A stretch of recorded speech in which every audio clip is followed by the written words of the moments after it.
Hey guys, welcome back you all. जो हमारे HPSC वाले पेपर में एचपीएससी ऑडिट का जो हम एग्ज़ाम कर रहे थे, एक मिनट, उसमें हमारी दो पार्ट्स में मैंने आपको सॉल्यूशन कराया था, पार्ट 1 एंड पार्ट 2। तो आज के सेक्शन में जो हमारे रिमेनिंग क्वेश्चंस थे उनको डिस्कस करेंगे और इनमें जो भी न्यू कॉन्सेप्ट्स आई हैं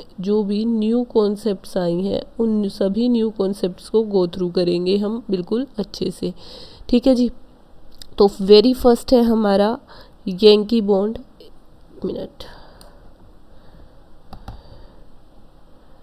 वेरी फर्स्ट है हमारा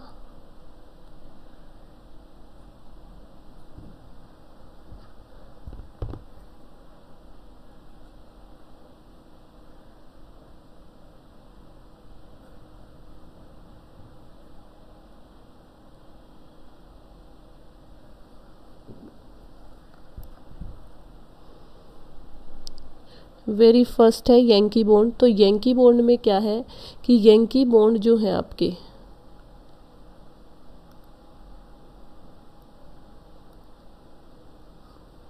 यंकी बॉन्ड क्या है आपके, ठीक है। यंकी बॉन्ड किस करेंसी या किस कंट्री से बिलीव करते हैं। फिर है मसाला बॉन्ड, ठीक है। फिर है bulldog bond and last but not the list है समुराई बॉन्ड। तो चलिए स्टार्ट करते हैं। फर्स्ट है हमारा यंकी बॉन्ड। तो यंकी बॉन्ड पहली बात होता क्या है, इसमें ना सब में तीन तीन एक इम्पॉर्टेंट चीज़ें हैं, वो अच्छे से कर लोगे ना, बस उसके बाद पूरा जो कॉन्सेप्ट है वो आपको क्रिस्टल क्लियर हो जाएगा। कौन सी किस टाइप से कौन सी चीज़ों की बात मैं कर रही हूँ, एक मिनट, वो ध्यान से सुन लेना आप, ठीक है। यंकी जो बॉन्ड है आपके,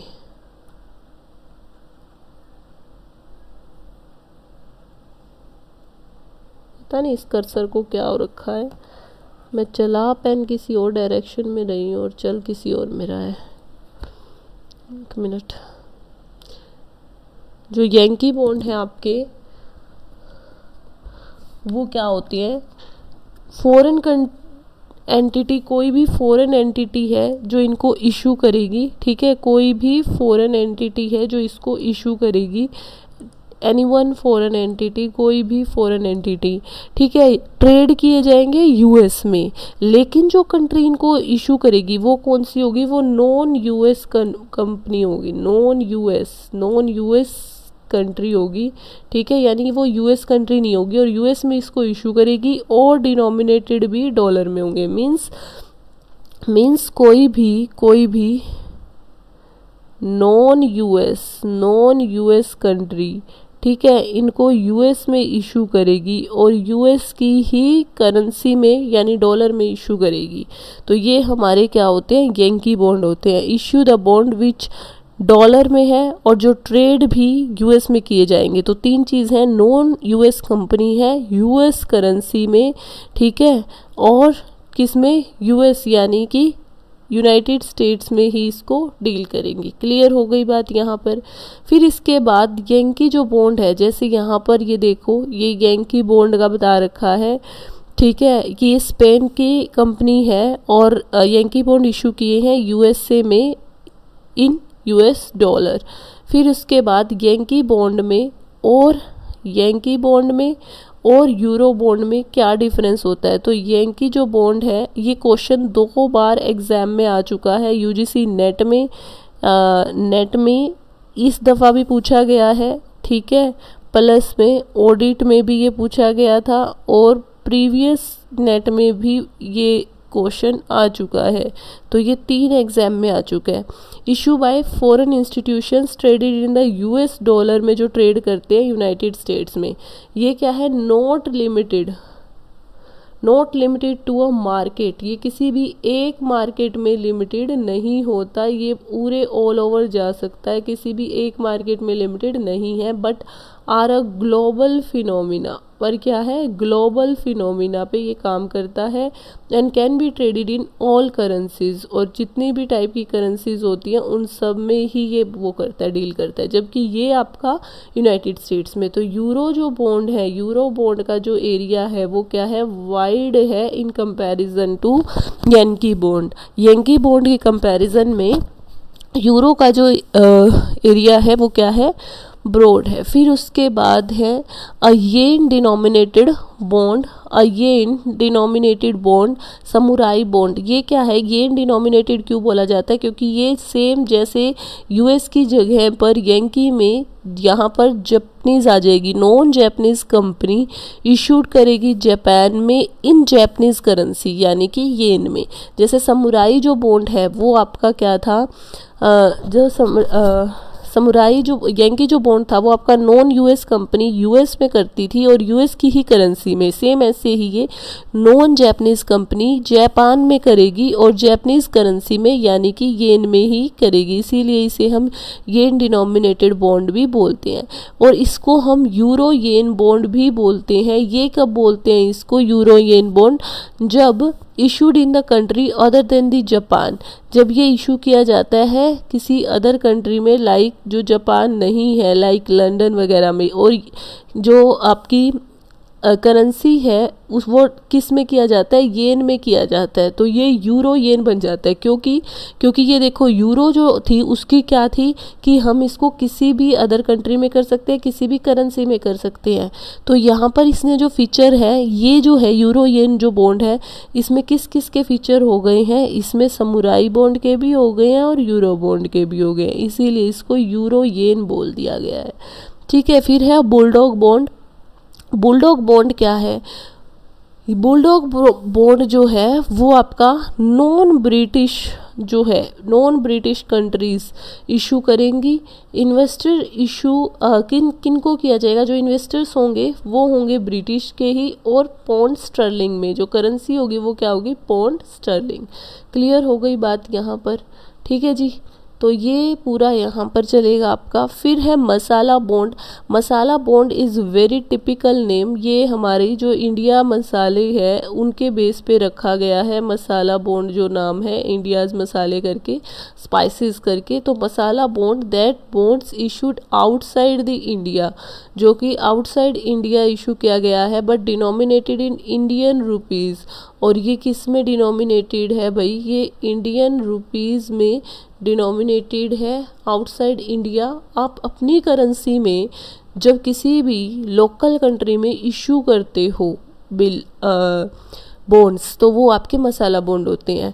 ठीक है, तो ये हमारी जो टर्म है वो आईएफसी बोले तो इंटरनेशनल फाइनेंशियल कॉरपोरेशंस, जो आपका वर्ल्ड बैंक का मेंबर भी है, उन्होंने इंडियन कल्चर को इवोक करने के लिए क्या किया था, निकाला था मसाला बॉन्ड। क्लियर हो गई बात। तो यहाँ पर एक बार क्विक से रिवीजन दे देती हूँ। Yankee bond, masala bond, bulldog bond and samurai bond. Yankee bond तो आपका भाई सिंपल, एक मिनट में वन वर्ड इन सब के लिख देती हूँ ताकि आपको कोई भी इशू ना हो। एक मिनट, एक की कॉन्सेप्ट इन सब की यहाँ पर लिख देते हैं so that you have clear cut idea. Yankee जो बॉन्ड है वो नॉन यूएस कंपनी यूएस में इशू करेगी और डॉलर में। मसाला जो है वो हम किसी भी फॉरेन कंट्री में इंडिया के बाहर इन इंडियन करेंसीज यानी रुपीज़ में इशू कर देंगे, और आईएफसी इसको लेकर आया था। बुलडॉग जो बॉन्ड है वो हमारे क्या होते हैं, ये नॉन ब्रिटिश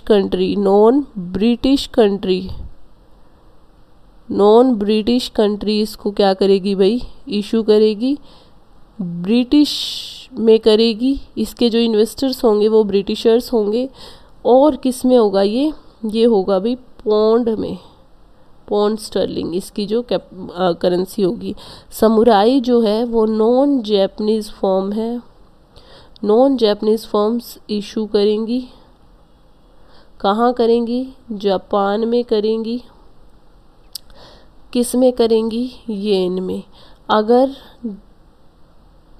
जापान को छोड़ के non Japanese company other than other than Japan issue करती हैं, तो ये हमारा यूरो येन, और वो येन में डिनोमिनेटेड है तो यूरो येन बॉन्ड बन जाएगा।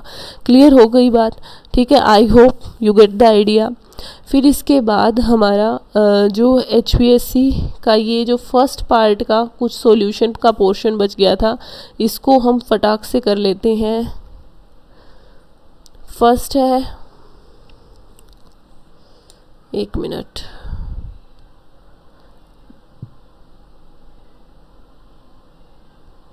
वेरी फर्स्ट है ग्रेविटी मॉडल थ्योरी। ये हमारी इंटरनेशनल ट्रेड की बिल्कुल न्यू थ्योरी है, इंटरनेशनल ट्रेड की बिल्कुल न्यू थ्योरी है, जो आज तक मतलब आपने सिंपल बाकी सभी थ्योरीज़ के बारे में पढ़ा होगा, इस थ्योरी के बारे में आपने नहीं पढ़ा होगा। इंटरनेशनल ट्रेड की थ्योरी है जो कि ये बताती है कि अगर दो कंट्रीज़ के बीच में डिस्टेंस कम है तो उनके बीच में ट्रेड होगा, अदरवाइज नहीं होगा।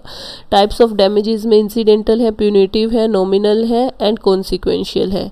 फिर उसके बाद हमारे बाइंग सेंटर्स हैं कि कितने टाइप के हमारे बाइंग सेंटर्स होते हैं, बाइंग सेंटर्स कितने टाइप्स के होते हैं। ठीक है, रोल क्या है, कई बार इनका सीक्वेंस का क्वेश्चन बहुत बार पूछ लिया जाता है, कई बार अलग से गेट कीपर के बारे में ही पूछ लेते हैं कि गेट कीपर क्या है। ठीक है, फिर इसके बाद है हमारा, एक मिनट, फिर इसके बाद है हमारा गेट कीपर के बाद, गेट कीपर के बाद है नेक्स्ट ये स्कीमिंग की कॉन्सेप्ट, बिल्कुल न्यू है, बिल्कुल न्यू कॉन्सेप्ट है ये भी। फिर है रिवर्स रॉबिन हुड, और ये सब boomerang effect and Roosevelt effect. Reverse effect तो कुछ होता ही नहीं, अपोजिट होता है। ये 3 इफेक्ट हैं जो कि हमारे काम के हैं। तो ये पूरा पोर्शन आज हम करेंगे इसको डील। फर्स्ट है हमारा प्यूनिटिव डैमेजेस, प्यूनिटिव डैमेजेस। तो जो प्यूनिटिव डैमेजेस हैं वो क्या होते हैं? ठीक है, प्यूनिटिव जो डैमेजेस है, individual can also be order to pay punitive damages that injure someone else due to the negligent behaviour. यानी आपके किसी भी लापरवाहीपूर्ण कार्य से, आपके किसी भी लापरवाहीपूर्ण कार्य से किसी पर्सन को, सामने वाले को कुछ भी हार्म हो जाता है, हार्म हो जाता है। ठीक है, तो उसको बोल देते हैं हम, उसके बदले में जो भी आपको पैसा देना पड़ता है दैट इज़ प्यूनिटिव डैमेजेस। जैसे कि ड्रंक ड्राइविंग है, डिस्ट्रैक्ट ड्राइविंग है, आप मतलब आप पीकर गाड़ी चला रहे हो तो उससे किसी का नुकसान हो गया, कोई एक्सीडेंट हो गया। इसका जो मेन पर्पस होता है वो ये होता है कि हम पनिश करें डिफेंडेंट को इस टाइप से कि आगे से कोई भी वो काम ना कर सके। मतलब एक एग्जाम्पल सेट करना, एक एग्जाम्पल सेट कर देना कि आगे से कोई भी पर्सन ऐसा काम ना करे गलती से भी। ठीक है, फिर है इसके बाद हमारे इंसिडेंटल, एक मिनट,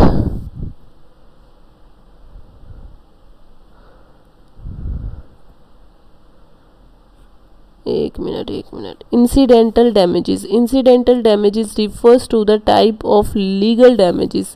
ये क्या है भाई? ये हमारे लीगल डैमेजेस हैं that are reasonably associated with और related to the actual damages. ये कहीं ना कहीं लीगल डैमेजेस की ही उसमें आते हैं कैटेगरी में, और एक्चुअल डैमेजेस से रिलेट होते हैं।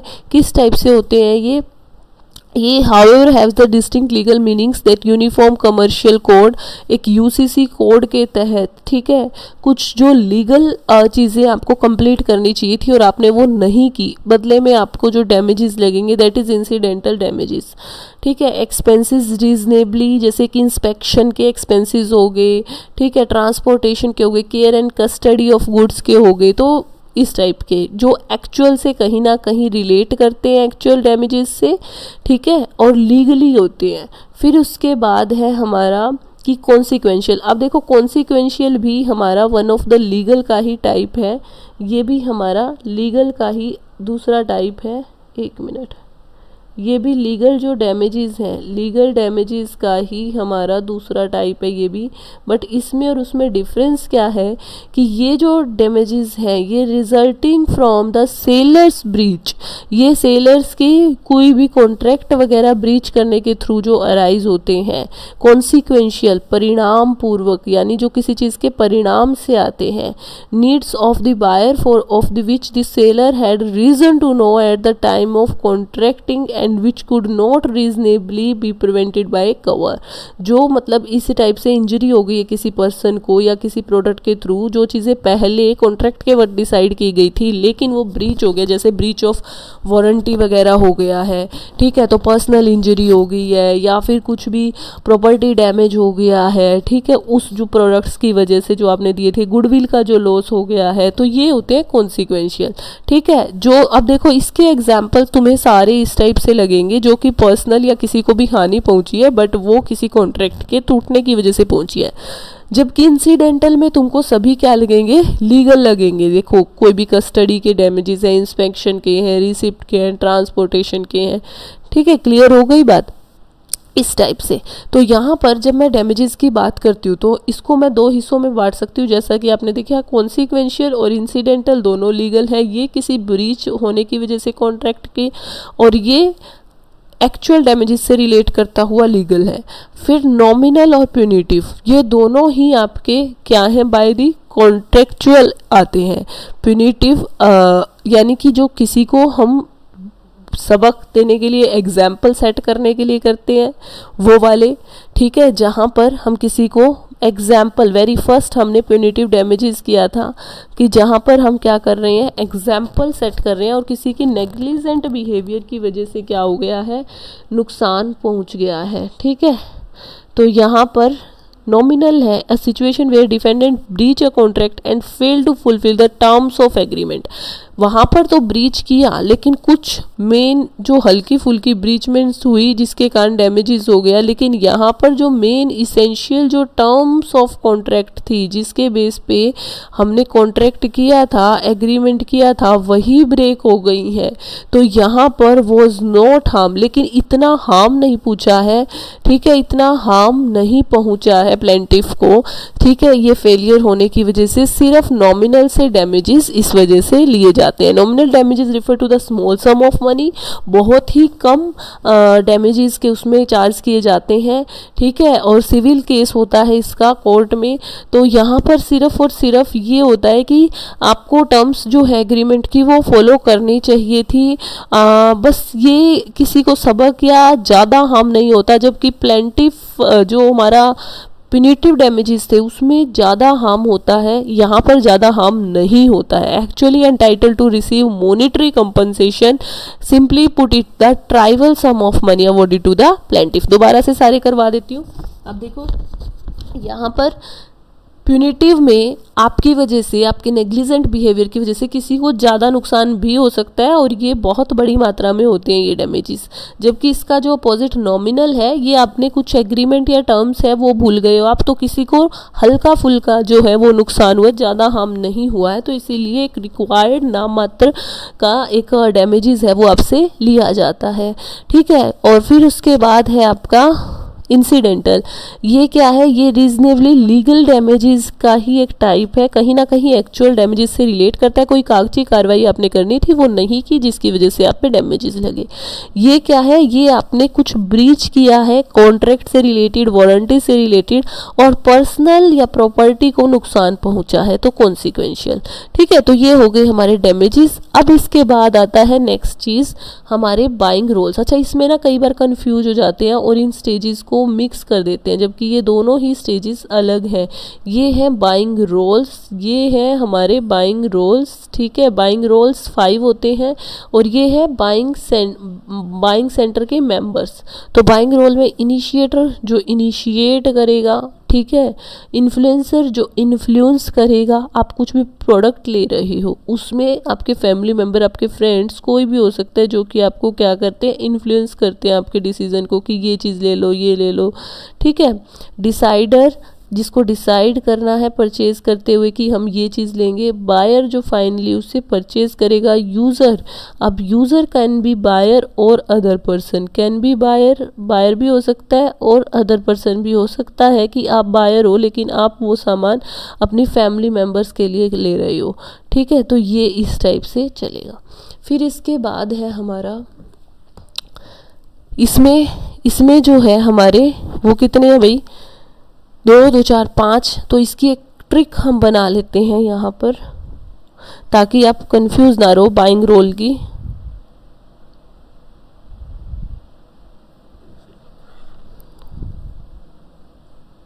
ठीक है, बाइंग रोल की ट्रिक बनेगी आई, इसको क्या दिक्कत है, आई आई डी बी यू,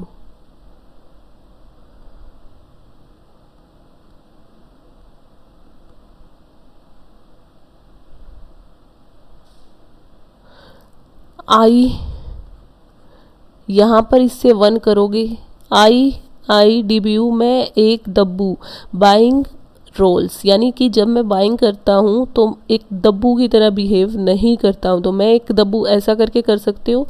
तो आई यानी कि इनिशिएटर, सेकंड आई आपको याद रखना पड़ेगा इन्फ्लुएंसर, ठीक है, और इन्फ्लुएंसर एक से कर सकते हो डिसाइडर, फिर उसके बाद बायर और फिर यूज़र हो जाएगा इस टाइप से। फिर उसके बाद है 7 बाइंग रोल्स मेंबर, ये क्या है, इनिशिएटर जो कि इनिशिएट करेगा उस प्रोडक्ट के बारे में, फिर उसका यूज़र जो उसे यूज़ करेगा, फिर उसके बाद उसका बायर जो उसे बाय करेगा, बाय करते हुए जो इन्फ्लुएंस करते हैं, फिर जो डिसाइड करते हैं, जो उसको अप्रूव कर देते हैं, और गेट कीपर वो पर्सन होते हैं जो फिल्टर करते हैं इन्फॉर्मेशन को पहुंचाने का, कम्युनिकेशन का बेसिकली ये काम करते हैं, ठीक है। और one the marketer has to pass through before the reaches to the decision make, ठीक है, कुछ भी फाइनल डिसीजन से पहले जिसके थ्रू इन्फॉर्मेशन आती जाती रहती है वो पर्सन होते हैं गेट कीपर। इसकी ट्रिक कैसे कर सकते हो, I U B I, I U B I, ये 4 और 3 में ब्रेक करके, डैग,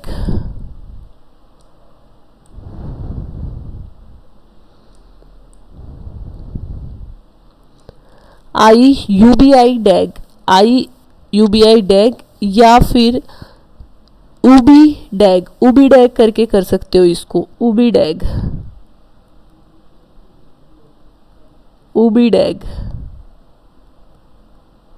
उबी डैग, उबी डैग करके कैसे करोगे इसको, initiator, user, buyer, influencer, decider, approval and gate keeper. अब इनिशिएटर के बाद जो दूसरा आई है वो यहाँ पर भी इन्फ्लुएंसर है और यहाँ पर भी इन्फ्लुएंसर है, तो ऐसे करके याद रख सकते हो। क्लियर हो गई बात। अब ये है एक बहुत इम्पोर्टेंट और इजी सा टॉपिक। इसमें क्या है, इसमें कुछ भी नहीं है, इसमें ये बोला गया है कि रैपिड स्कीमिंग क्या होती है, जहाँ प्राइस भी हाई होता है, ठीक है, प्रमोशन भी हाई होता है। स्लो स्कीमिंग क्या है, जहाँ प्राइस हाई है प्रमोशन लो है, ठीक है। देखो स्कीमिंग में हमें ये पता प्राइस तो हाई है ही, तो दोनों में हमने हाई प्राइस कर दिया। रैपिड में आप प्राइस भी हाई कर रहे हो, प्रमोशन भी ज़्यादा कर रहे हो, यहाँ प्राइस हाई कर रहे हो, प्रमोशन कम कर रहे हो, तो लो स्कीमिंग। रैपिड पेनिट्रेशन में हमें पता है लो प्राइस होगा, पेनिट्रेशन है तो प्राइस तो लो होगा। अब रैपिड की बात आ जाती है तो यहाँ प्रमोशन भी हाई है, प्राइस कम है, तो यहाँ पर इसका मतलब इलास्टिसिटी है गुड्स में बहुत ज़्यादा, क्योंकि जब आपका प्राइस कम है प्रमोशन ज़्यादा, आपका गुड्स बिक रहा है, दैट मीन्स इलास्टिसिटी है। यहाँ लग्जरीज गुड्स है, लग्जरीज जैसे एसी वगैरह का हो गया। अब यहाँ लो प्राइस है और लो ही प्रमोशन कर रहे हो। क्लियर हो गई बात यहाँ पर। फिर है ग्रेविटी मॉडल। ग्रेविटी मॉडल क्या बोलता है, ग्रेविटी जो मॉडल है वो बेसिकली जो हमारी एडम स्मिथ की जो वेल्थ ऑफ नेशन की जो बुक थी उसी से ही रिलेटेड है, एडम स्मिथ की थ्योरी से। ये बोलता है कंट्री ए है और कंट्री बी है। अब कंट्री बी है, इन दो कंट्रीज़ के बीच में जितनी कम डिस्टेंस होगी उतना ही ज़्यादा इनमें ट्रेड होगा, ठीक है। डिस्टेंस जितनी कम होगी ट्रेड उतना ही ज़्यादा होगा, इन कंट्रीज़ के बीच में। तो ट्रैफिक के फ्लो को प्रिडिक्ट करता है और ये बता देता है कि ट्रैफिक का फ्लो अगर कम है दैट मीन्स ट्रेड ज़्यादा होगा, अदरवाइज नहीं होगा। ठीक है, ज्योग्राफिकल डिस्टेंस के बीच में ये काम करता है। फिर है रिवर्स रॉबिन हुड इफेक्ट। ये क्या बोलता है?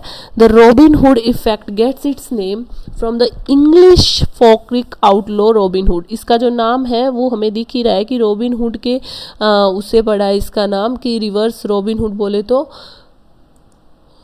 जो इंग्लिश पर्सन थे रॉबिन हुड, उनके नाम से पड़ा है। इन्होंने इसको रॉबिन हुड क्यों बोला है? Occurs when the better off gain at the expense of less well off, rich to poor. ये बोलता है कि बेटर ऑफ गेन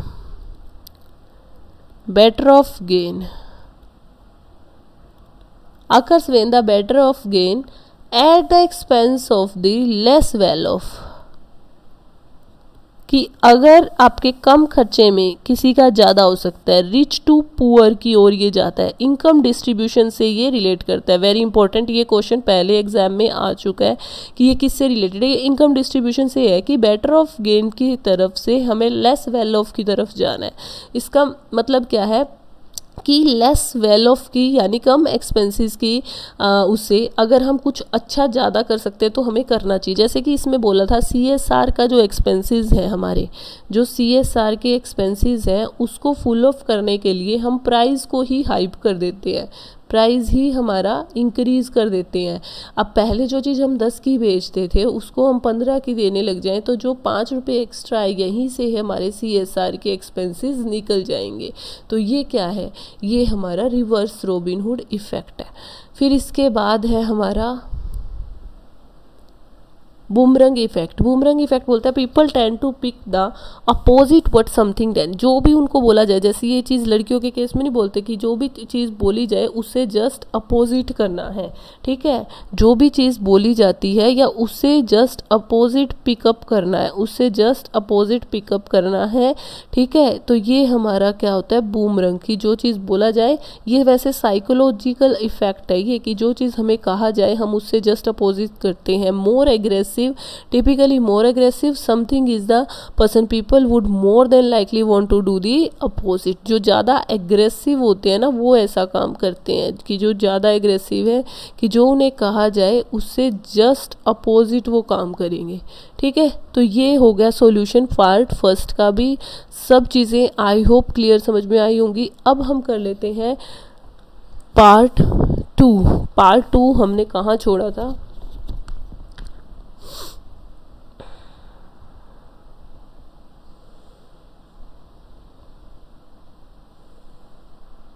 यहाँ पर आई थिंक इसका आंसर, एक मिनट,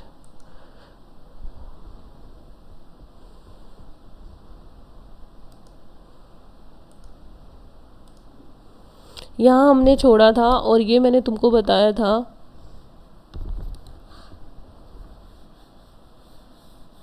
एक मिनट, कि BXY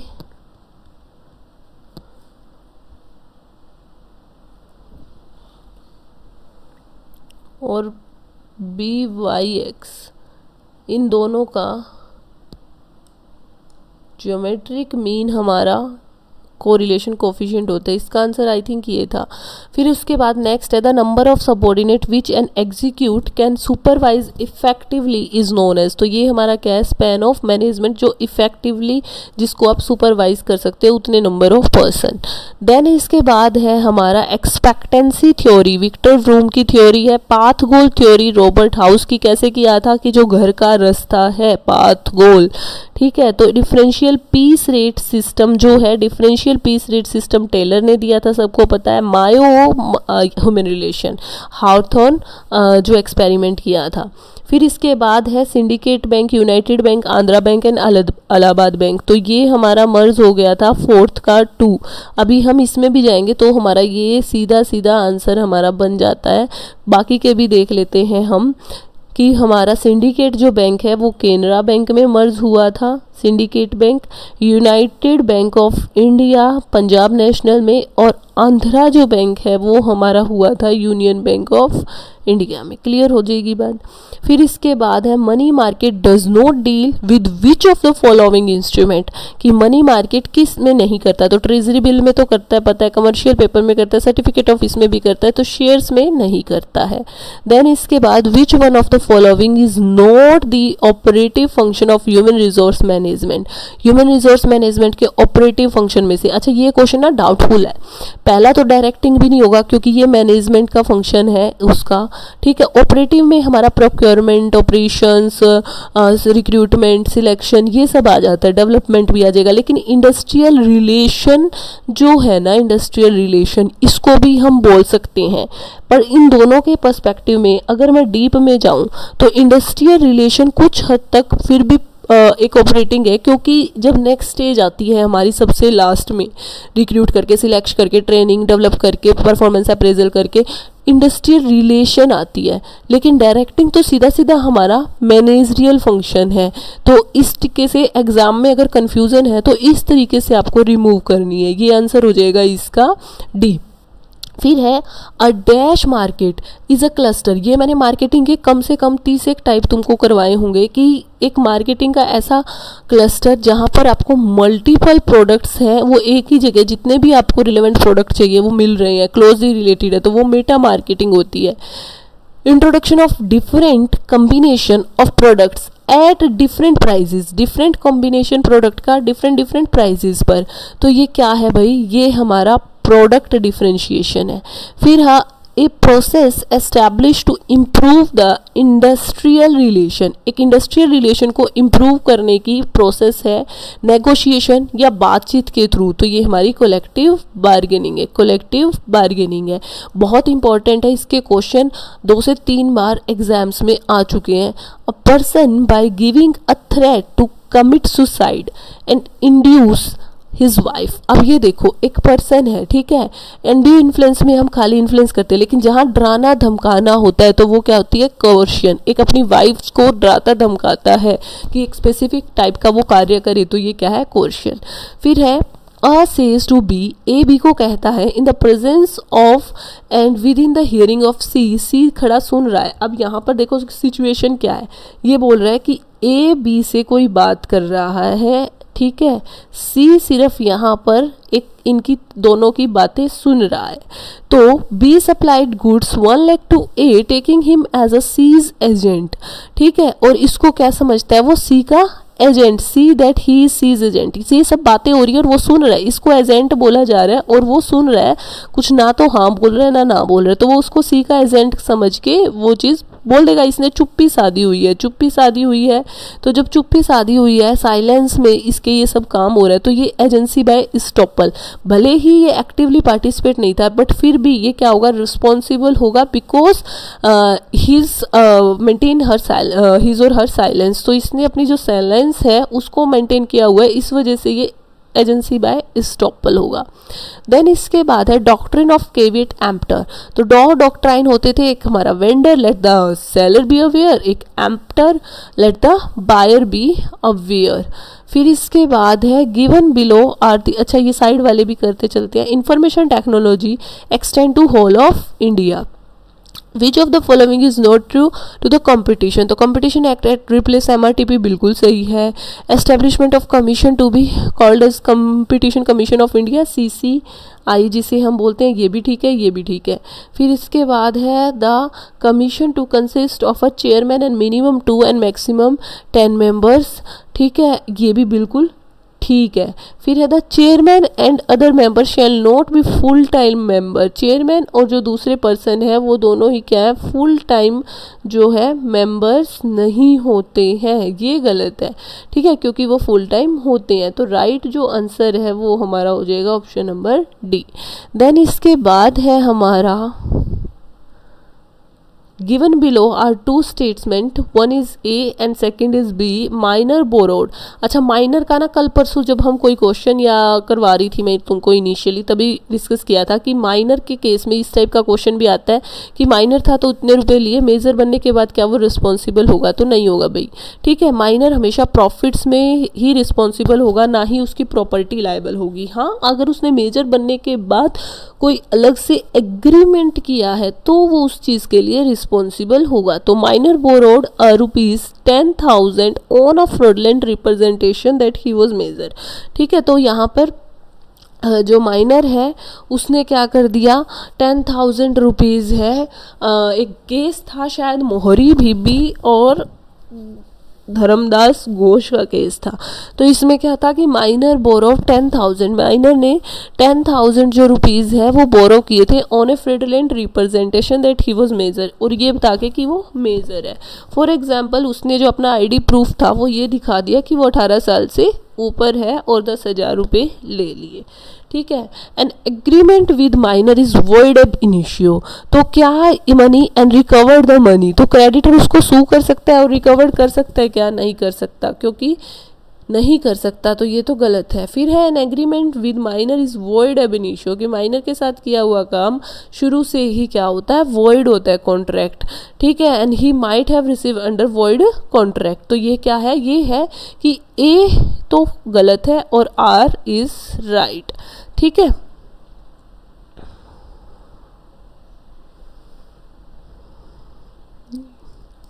ये फिर इसके बाद है X a foreign nation not being a person of Indian origin, एक फॉरेन नेशन में रहता है, इंडियन ओरिजिन का पर्सन नहीं है, comes to India for the first time, India में आता है फर्स्ट टाइम, ठीक है। और 15 इंडिया में फर्स्ट टाइम आता है और 15th 2016 को ड्यूरिंग द फाइनेंशियल ईयर 16-17 के फाइनेंशियल ईयर में, ठीक है, during the financial year of एक minute, during the financial year of 15-16, during the financial year 16-17, 17-18, 18-19 and 19-20 and 21, ठीक है। he is in India for 130 days, तो 130 days था, ठीक है। 13 days, 210 days and 75 days and 80 days respectively, इस type से करके रहा है वो। पहले साल जो फर्स्ट ईयर में 130, फिर 13 दिन रहा है, फिर 210 दिन रहा है, फिर 75 और फिर 80। डिटरमाइन द, तो लास्ट ईयर में कितने, तो लास्ट के 3 to 4 ईयर्स में कितना रहा है। डिटरमाइन द रेजिडेंशियल स्टेटस, तो रेजिडेंशियल स्टेटस में आपको पता है कि 2 तो इसकी बेसिक कंडीशन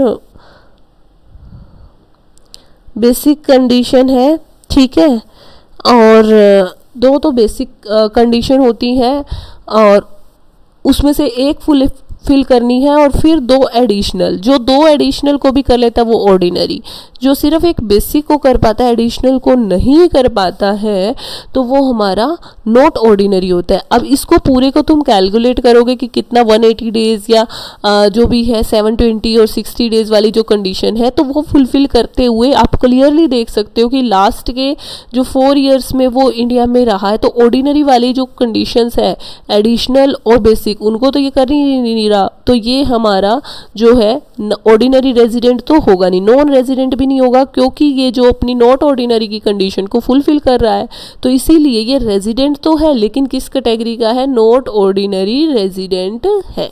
क्लियर हो गई बात। फिर है professor Suresh Menon received a building as a gift from his father 1/4/2020। 2020 में सुरेश मीनन को अपने फादर से एक बिल्डिंग गिफ्ट में मिली। Building was use by his father in his own business. It was acquired by his father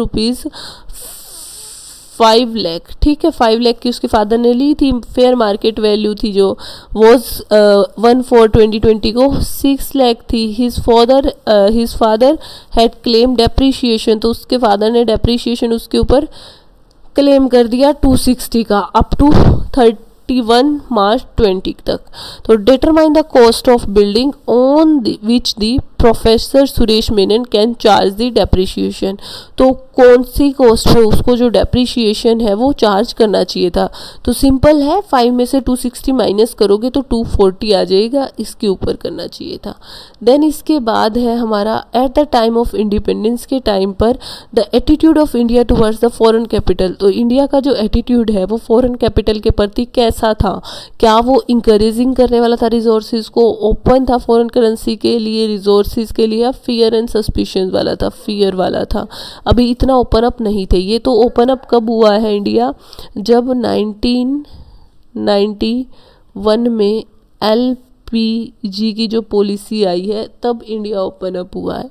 फिर इसके बाद है which of the following is not income from other sources. कौन सी इनकम फ्रॉम अदर सोर्सेज नहीं है। Income received by professor as a university employ examiner है, dividend है, income received on letting out house property gratuity received है, letting out house property की income है। ठीक है, फिर है below are the two assertion and reasoning the increase in the value of India's GDP tend to increase in India's global trade. बिल्कुल ठीक, अगर हमारी इंडिया का जीडीपी बढ़ेगा तो हमारा जो ग्लोबल ट्रेड है वो भी बढ़ेगा। As per the gravity model theory, अब ये मॉडल थ्योरी जो आपको बताई थी कि डिस्टेंस अगर कम है तो ट्रेड ज़्यादा होगा। Is directly proportional to trade and distance is inversely proportional to trade. तो ये क्या है, ये बोल रहा है is directly proportional to trade and distance अगर कम है तो ट्रेड ज़्यादा होगा, डायरेक्टली प्रोपोर्शनल नहीं, इनवर्सली आएगा। ठीक है, तो यहाँ पर directly proportional to trade and distance is inversely proportional to trade. हाँ ठीक है, तो यहाँ पर ये जो है आर और ये दोनों सही है, बट इसका जीडीपी का ग्लोबल ट्रेड और ग्रेविटी मॉडल से कोई लेना देना नहीं। तो ए और आर ट्रू है और R is not the correct explanation of A. फिर है X and Y are partner with sharing the profit 3:2 and admit J with 1/6 new ratio decide करना है। तो रिमेनिंग जो है वो कितना बच गया पूरी फर्म का, J को हटा देंगे तो 5/6, तो 3/5 को 5/6 और 2/5 को 5/6 करोगे तो कितना आ जाएगा, ये यहाँ इतना 3 पंजे 15, 6 पंजे 30, 2 पंजे 10। ठीक है, तो यहाँ पर ये हमारा 15/30, 10/30 और 1/6। ठीक है, तो कर लो इसको 30, 15, 10 एंड 5, तो 3, 2 एंड 1 ये आपका निकल के आ गया। ठीक है, तो ये यानी कि ऑप्शन नंबर बी। फिर इसके बाद है 500 equity shares of ₹100 each issued at ₹120। ठीक है, are forfeited for non payment of final call of ₹40। 500 के इक्विटी शेयर थे ऑफ ₹100 ईच इशूड एट ₹120 और इशू किए थे 120 पर। आर forfeited, वो forfeited कर लिए। ठीक है, forfeited कर दिए for non payment of final call 40। Premium 20 था। Is collected as a part of allotted money. तो यहाँ पर जो फाइनल कॉल की नॉन पेमेंट थी, ठीक है, 40 थी, आए हुए कितने थे, इसका मतलब हमारे 40 100 में से गए 60। ठीक है, तो amount to be credit to share forfeiture, तो यहाँ पर 60, 1 मिनट, 500 का इक्विटी शेयर था, 100 ईच है, इशूड एट 120 पर इशू किया गया। Are forfeited for non payment of final call 40। ठीक है, 40 और 20 यानी 60 तो ये आ चुके थे और 60 रिमेनिंग थे, तो 60 मल्टीप्लाई 500 इज इक्वल टू 30,000 जो कि क्रेडिटेड होंगे शेयर फॉर फ्यूचर में। Arrange into chronological order basis of development, तो लॉ ऑफ डिमांड पहले आया, फिर उसके बाद हमारा ये अब ये देखो बीच में का मान लो कि आपको इंडिफरेंस कर्व और लॉ ऑफ इंडिफरेंस कर्व ये दोनों का तो ये है कि पहले लॉ आया होगा फिर उसके बाद इंडिफरेंस कर्व आया होगा, ठीक है। तो 1, ठीक है, 2 3 इकट्ठे जहाँ पर मिले आपको 3 2 2 और 5 जहाँ पर आपको इकट्ठे मिले, क्योंकि पहले लो आया है फिर उसके बाद आया है 1 हमारा ये है। अभी हमको इसका नहीं पता पोजीशन, लेकिन हमें ये पता है कि रिवील्ड प्रेफरेंस कर्व सबसे लास्ट में आया है। तो ये और ये दोनों तो देखो एलिमिनेट से ही कट हो जाएंगे, सिर्फ ये बचेंगे। और ये इसलिए कट हो जाएगा क्योंकि पहले वो चीज़ नहीं आ सकती, लो पहले आएगा बाद में वो चीज़ आएगी, तो इसलिए हमारा ये जो है राइट आंसर बन जाएगा। क्लियर हो गई बात। फिर है accounting standard 11 requires contract revenue to be measured at, first है fair value of consideration receive and receivables, not realisable value receivable, historical value and consideration received and receivable. कि ये जो आपका इंडिया AS 11 है, require contract revenue to be measured at fair value of consideration पे करनी चाहिए, net realisable पे करनी चाहिए, हिस्टोरिकल करनी चाहिए और कंसिडरेशन रिसीव्ड एंड रिसीवेबल पे तो फेयर वैल्यू पे करनी चाहिए। फिर उसके बाद है alpha acquired beta market price जो है of beta is 20 per share and earning per share is 5 for an exchange ratio 1.5 into 1. What was the PE ratio used in acquiring the beta? तो PE ratio price earning ratio, तो price हमारा 25 यानी कि ये तो 4 के उसमें हुआ, ठीक है। और इसमें दे रखा है एक्सचेंज रेशो के बिहाफ पे alpha acquired beta market price of beta is 20 per share and earning per share is 5 for an exchange ratio is 1.5 into 1. what was the PE ratio? तो ये ना क्वेश्चन में 4 होना चाहिए था क्योंकि PE रेशियो तो 4 ही आएगा। तो ये थोड़ा सा इस क्वेश्चन को एक बारी हम होल्ड पे रखते हैं, फिर उसके बाद मैं इसको देख के बताऊंगी क्योंकि इसमें 4 ही होना चाहिए था प्राइस अर्निंग रेशियो। तो फिर इसके बाद है according to the principle of diminishing marginal rate of substitution MRS के बेस पे चूज करेंगे करेक्ट स्टेटमेंट्स को। कॉमन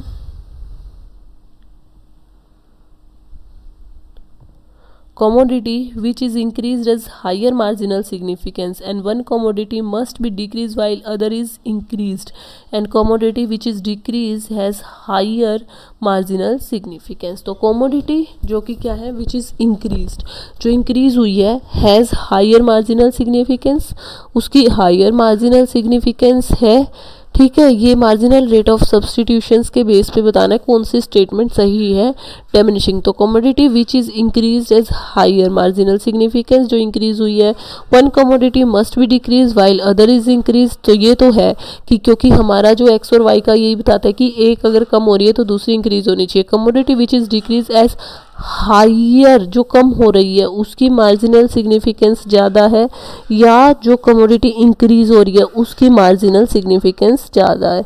तो जो कमोडिटी आपकी इंक्रीज हो रही है, क्योंकि अगर जो डिक्रीज हो रही है उसकी तो मार्जिनल सिग्निफिकेंस कम होती जा रही है ना, क्योंकि आपको उससे उतना सेटिस्फेक्शन नहीं मिल रहा। तो 1 और 2 यहाँ पर स्टेटमेंट्स क्या है करेक्ट है। क्लियर हो गई बात यहाँ पर, ठीक है। एक minute, statement 2 and 3 are correct but 1 is, ये तो ऑप्शन में नहीं है। Commodity which is increased has higher marginal significance one commodity, second तो डैम श्योर है ही है। तो सेकंड का अगर मैं जाती हूँ तो उसके अकॉर्डिंग सेकंड और थर्ड करेक्ट है, ठीक है। ये क्वेश्चन भी मैं चेक करके बताऊंगी, भी गलत बताने से अच्छा है कि हम चेक करके बता दें। इसका तो 4 ही होना चाहिए प्राइस अर्निंग रेशियो के बेस पे, बट फिर भी एक बार 77 और 80 के क्वेश्चन को होल्ड पे ही रखते हैं। फिर है according to the law of variable proportion के according when marginal product start diminishing the behavior of total product। तो total product का क्या बिहेवियर होता है, जब हमारा marginal diminishing होना शुरू हो जाता है तो total जो product है वो अभी constant stage पे होता है, बाद में वो diminishing होना start होता है या वो decreasing rate पे increase हो रहा होता है।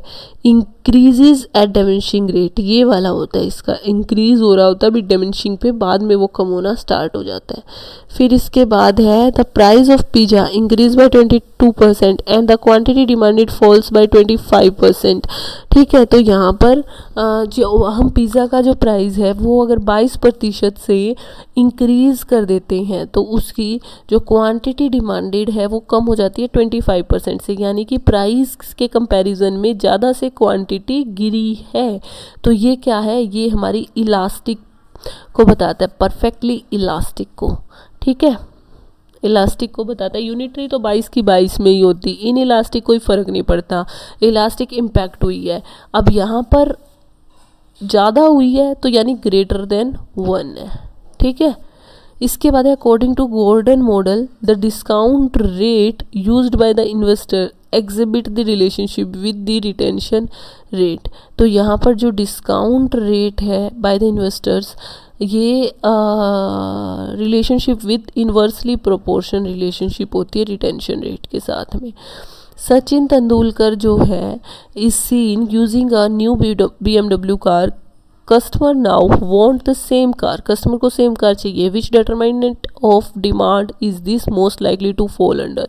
तो ये उसकी क्या है, डिमांड को वो करते हैं। तो ये क्या है इसका, ये बताता है कि चेंज इन कंज्यूमर इनकम में चेंज हो गया है या उसकी प्राइस एक्सपेक्टेशन में या सब्सिट्यूट गुड्स में। तो Sachin Tendulkar is seen using a new BMW car, customers now want to the same car, which determinant of the demand in the which most likely. अगर आप किसी अपने रोल मॉडल को या किसी को देखकर वही चीज़ सेम ले रहे हो तो आपकी इनकम भी नहीं बढ़ी, कंज्यूमर प्राइस एक्सपेक्टेशन भी नहीं हुई, सब्सिट्यूट गुड्स भी नहीं हुआ। ये इसका मतलब आपके टेस्ट में चेंज आ चुका है, क्योंकि आपने किसी सामने वाले को या आपके रोल मॉडल को आपने वही चीज़ करते हुए देखा है कि सचिन तेंदुलकर ये चीज़ कर रहे हैं तो हम भी करें।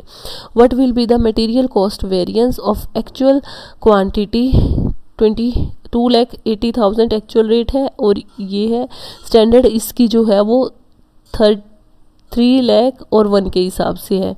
तो 3 लाख स्टैंडर्ड है हमारी, 1 मिनट, मल्टीप्लाई 1 माइनस में 2,80,000, 1 मिनट, 2,80,000, ठीक है, मल्टीप्लाई 1 मिनट कहाँ गया, हाँ मल्टीप्लाई कर दो इसको 0.90 से। तो स्टैंडर्ड से हमारी एक्चुअल कॉस्ट कम आई है। तो इसका मतलब एक बात तो है कि हम फेवरेबल है। तो अब देखो, अगर मैं इसको सिर्फ आइडिया से निकालूँ, ये 1 है, ये 0.90 है, ठीक है। तो अगर मैं 1 के उसमें देखूँ कि 0.90 और 1 में अप्रोक्सीमेटली कम कितना सा ही डिफरेंस होगा, 3 लाख और 280। तो इसको अगर मैं करती हूँ 2,80,000 को 0.90 से multiply, let me a second, calculator निकाल के करती हूँ। 280 को हम 252, ठीक है। तो what will be the material cost variance if the actual quantity is that and actual rate is that and standard quantity for actual output is that and that is that। तो यहाँ पर 3 लाख माइनस में 252 आ जाएगा, 252, यानी कि 1 minute, अगर मैं 1 minute रुको, इसका थोड़ा सा मेरे को ब्लैंक स्पेस देख लूँ मैं यहाँ पर। तो यहाँ 3 लाख और इसको अगर मैं 90 से 280 को 0.90 से मल्टीप्लाई करती हूँ तो 252 मेरा निकल कर आया है। तो स्टैंडर्ड से एक्चुअल कम है, फेवरेबल, और वो भी कितने से फेवरेबल है, वो भी कितने से 48,000 से, ठीक है। तो यहाँ पर ऑप्शन नंबर बी जो है आपका राइट आंसर बन जाएगा। क्लियर हो गई बात। फिर इसके बाद यही आ गए कि the bond denominated in dollars issued by non US, तो ये हमारे यंकी बॉन्ड अभी करवाया था। From the set of 17 cards number 1 to 7 1 is drawn at the random and what is the probability that the card drawn bears a number which is divisible by 3 और 7। तो यहाँ पर 1 से 17 के बीच में कौन से कितने ऐसे नंबर हैं जो 3 और 7 से क्या हो जाते हैं, डिविजिबल है, 3 और 7 से इकट्ठे। तो 1 3 4 5 1 2 3 4 5 6 7 दोनों से नहीं जा रहा, 8 9 10 11 12 1 मिनट लिख लेते हैं, 6 7 8 9 10 11 12 13 14 15 16 17। अब बोला है from a set of 17 cards number 1 is drawn at random, what is the probability that is card drawn bears a number which is divisible by 3 और 7, जो 3 और 7 से जाए। तो 3 और 7 से इकट्ठा तो जाने वाला कोई नंबर इसमें है नहीं, ये इनका करके अलग अलग और फिर कॉम्बिनेशन निकाला गया है। फॉर एग्जांपल जैसे कि 3 से ये जा रहे हैं, ठीक है, 3 से 5 by 17 हो गए। और अगर मैं 7 से देखूं तो 1 2 सिर्फ 2 हो गए, ठीक है, 17। तो इनका कॉम्बिनेशन निकाल के 5 by 17 एंड 2 by 17 निकाल के आपका आंसर आ जाएगा। देन इसके बाद है a firm optimum capital structure is achieved when debt and equity are 50%, when cost of equity is minimum, when weighted average cost of capital is minimum and when capital asset pricing model is minimum। तो कब होगा optimum, जब firm की overall cost weighted average cost of capital minimum होगी। Dash is an approach to deal with conflict in which one party satisfied its desire and objective at the expense of the other party desire and objective। कि जब हम क्या करते हैं, एक दूसरी party के डिज़ायर्स और ऑब्जेक्टिव को सेक्रीफाइस करके उसके एक्सपेंस पे अपना क्या करते हैं, फुलफिल करते हैं, तो इसको हम कॉम्प्रोमाइज़ बोलते हैं। फिर है इसके बाद, और जहाँ दोनों के ही फुलफिल होते हैं वो इंटीग्रेटिव होता है। फिर है internal rate of return and net present value provide same result when investment proposal are independent, ठीक है। फिर इसके बाद है द हावथॉर्न स्टडी डेमोन्स्ट्रेट, क्या बोलती है हावथॉर्न, यही बोलती है कि हम फाइनेंशियल की बजाय उन्हें नॉन फाइनेंशियल कंसर्न दें, मोटिवेट करें रादर देन व्यूइंग। अब ये जो क्वेश्चन है, ये क्वेश्चन देखो सिर्फ अंडरस्टैंडिंग का था कि वो ह्यूमन रिलेशन पे बेस्ड है। अगर आपने पूरा हावथॉर्न स्टडी नहीं भी पढ़ रखी तो भी ये क्वेश्चन पूरा अंडरस्टैंडिंग बेस्ड था। फिर है rather than viewing one part of the organisation as separate from the other part, a system approach encourage manage to adopt standardisation, speed up, adopt ideas based on situation, look for the connections. क्योंकि system का मतलब ही क्या है कि अलग अलग systems है, network के थ्रू आप उसको कनेक्ट किए हुए हो डिफरेंट पार्ट्स को organization के। The loan account classified as NPA may be upgraded as standard asset only if the entire area of interest are paid by the borrower, ठीक है। The entire area of interest and principal are paid by the borrower, the interest overdue and partial overdue are paid by the borrower, cannot upgraded। ये बोलते हैं the loan account classified as NPA may be upgraded as standard asset, जब वो पे करता है standard, जब पे कर देता है सब स्टैंडर्ड, जब आपको 3 महीने से 1 साल तक का टाइम है। फिर उसके बाद डाउटफुल, जब आपको 1 साल से ऊपर बट 3 साल से कम का टाइम है, और लॉस जब 3 साल से ऊपर टाइम हो गया ना पे करते हुए। तो जब आपने क्या किया है, entire arrears of interest are paid, arrears of interest and principal are paid by the borrowers, ठीक है। फिर इसके बाद है HR manager of a company wants to impact information अगर सिर्फ देनी है तो हम इन्फॉर्मेशन किन के थ्रू, ये सारे तो हमारे प्रैक्टिकल मेथड है, ठीक है। तो सिर्फ और सिर्फ इन्फॉर्मेशन देनी है, तो इन्फॉर्मेशन देने के लिए लेक्चर्स और ये इस मेथड से बढ़िया कोई मेथड नहीं है। तो option number A is right answer. Digital banking enabled fund transfer reduce the risk of credit और काउंटरफिट करेंसी का जो रिस्क है वो इसमें कम हो जाता है। फिर इसके बाद है alder for ERG existence relatedness and growth, alder first. फिर है unit linked insurance plan is an example of, ULIP जो है वो टर्म इंश्योरेंस का, पार्टिसिपेटिंग इंश्योरेंस का, नॉन पार्टिसिपेटिंग और जनरल इंश्योरेंस का, किसका जो है एग्जाम्पल है, टर्म इंश्योरेंस का है, पार्टिसिपेटिंग का है, नॉन पार्टिसिपेटिंग या जनरल का, तो ये टर्म का है। फिर इसके बाद है the first ever organised attempt at establishing a set of corporate governance guidelines was in, corporate governance का जो फर्स्ट अटेम्प्ट है वो किस कंट्री में हुआ था, कनाडा में या फिर आपका UK में या USA में या इंडिया में, ठीक है। इसमें से किस कंट्री में जो कॉर्पोरेट गवर्नेंस है उसका फर्स्ट टाइम उसमें जो है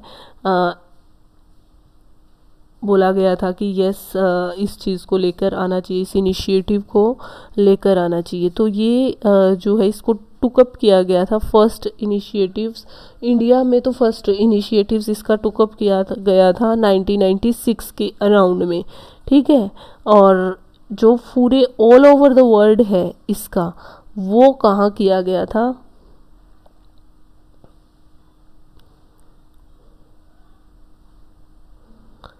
कि पूरे जो वर्ल्ड में इसका जो फर्स्ट अटेम्प्ट है वो किया गया था USA में 1970s के अराउंड किया गया था, जहाँ पर एक डिबेट जो है वो ऑर्गेनाइज की गई थी कि एकेडमिक, रेगुलेटर्स, एग्जीक्यूटिव्स, इन्वेस्टर्स सब यहाँ पर आएंगे।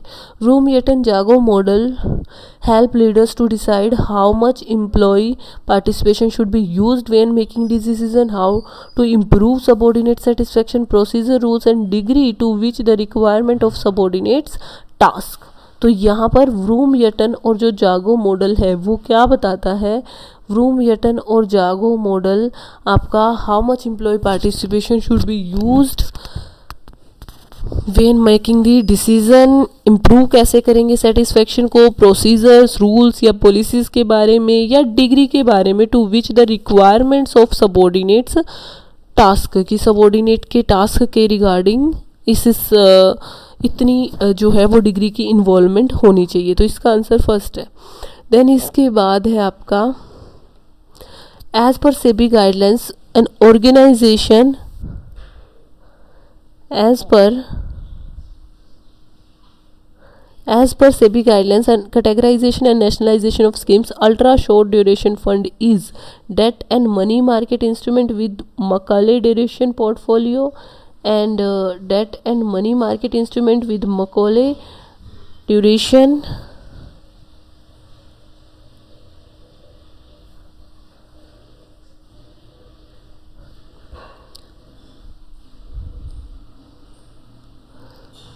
यहाँ पर जो है इसकी फंड की कितनी ड्यूरेशन होगी, मैच्योरिटी इसकी ओवरनाइट से 1 ईयर तक होगी या 6 मंथ से 12 मंथ तक की इसकी होगी। सेबी के थ्रू जो भी ऑर्गेनाइजेशन एस्टेब्लिश किया गया है इसकी कितनी हमारे पास में होगी, एक बार दोबारा से पढ़ते हैं क्योंकि बहुत ही न्यू क्वेश्चंस है।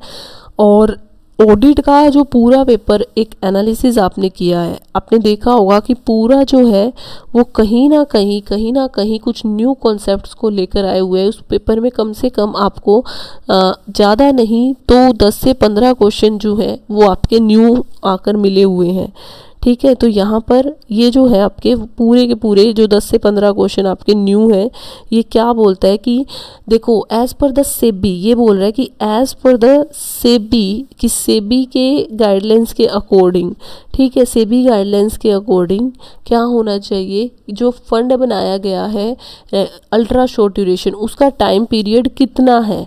तो उसका टाइम पीरियड डेब्ट एंड मनी मार्केट इंस्ट्रूमेंट का मैकॉले ड्यूरेशन के अकॉर्डिंग 3 मंथ से 6 मंथ के बीच में है।